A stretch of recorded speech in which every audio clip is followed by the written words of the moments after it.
Hey Erin, how are you? I'm good, thank you.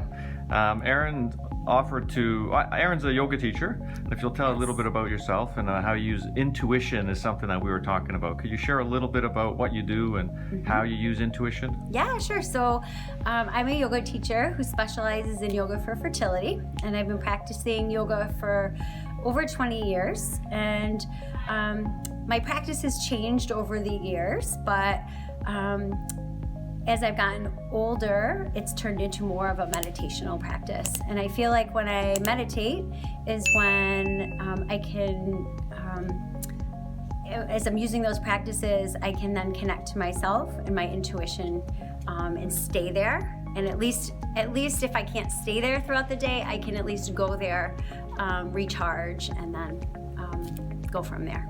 So meditation calms you down to the point where your intuition is more accessible? Yes, for sure. And I teach that to my students all the time since I specialize in women's health. One of the most valuable things that I teach to my students as they progress through fertility challenges and then into pregnancy, if I can teach them how to access that part of them where they're listening, where they can tap into that knowing, I tell them that's the most valuable resource that they have as they move through their journey and through parenthood even. Because sometimes when you don't have cognitive information or things feel confusing or out of control, really the place where you get your answers is by finding that space and intuition. So you think you're saying your intuition is more or better advice than what your doctor can give you? I believe so. I believe so. And I think the best doctors have the ability to tap into their intuition as well. So for instance, I work with a doctor, Dr. Robert Kiltz. He's a fertility specialist, and I partner with him for my work.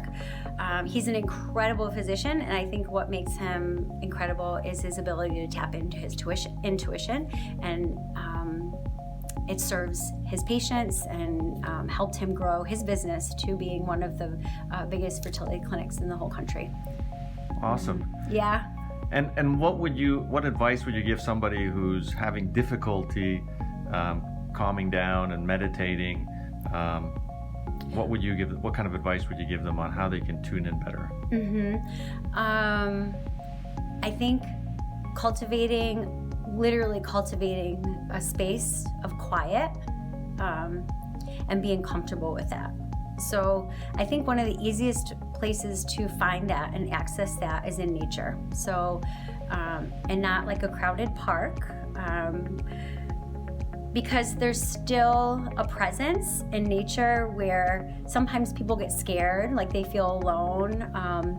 But even when you go into nature, to me at least, there's still a comforting presence, so I don't feel alone, but I can listen deeply.